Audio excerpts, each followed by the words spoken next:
Bonjour à tous et bienvenue au colloque L'intérêt général, dès aujourd'hui, l'affaire de tous. Il y a 3 ans, jour pour jour, nous avions le même colloque avec une différence près, c'est qu'il ne s'agissait pas d'un point d'exclamation à l'époque, mais d'un point d'interrogation.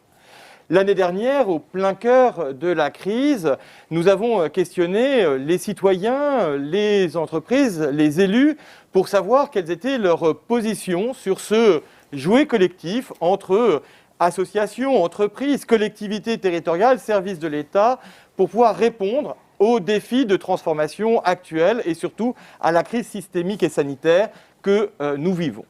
Et leur réponse était très claire, puisque 81% des Français réclamaient un devoir d'alliance, puisque 92% des maires estimaient un besoin d'alliance en territoire, et que 84% des dirigeants d'entreprises considéraient une envie d'alliance pour pouvoir agir ensemble au service de nos défis communs. Alors il était pertinent, effectivement, 3 ans après, nous être posé la question, est-ce que l'intérêt général est un défi pour tous de pouvoir répondre à cette question? Et nous avons ce soir, pour y répondre, un programme assez gourmand, puisque nous entendrons dans une introduction le vice-président de l'Assemblée nationale, Sylvain Wasserman, qui nous avait fait l'amitié d'être là il y a 3 ans. Nous aurons ensuite 7 grands témoins qui viendront partager leurs convictions et surtout l'action qu'ils ont pu mener durant ces 3 dernières années.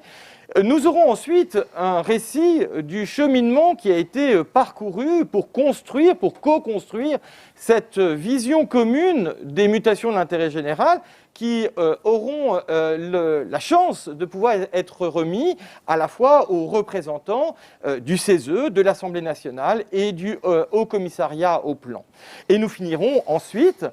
par une conclusion de la vice-présidente du CESE, Carole Couvert, pour nous montrer comment une institution a pu, durant ces quelques années, transformer complètement son mode de fonctionnement.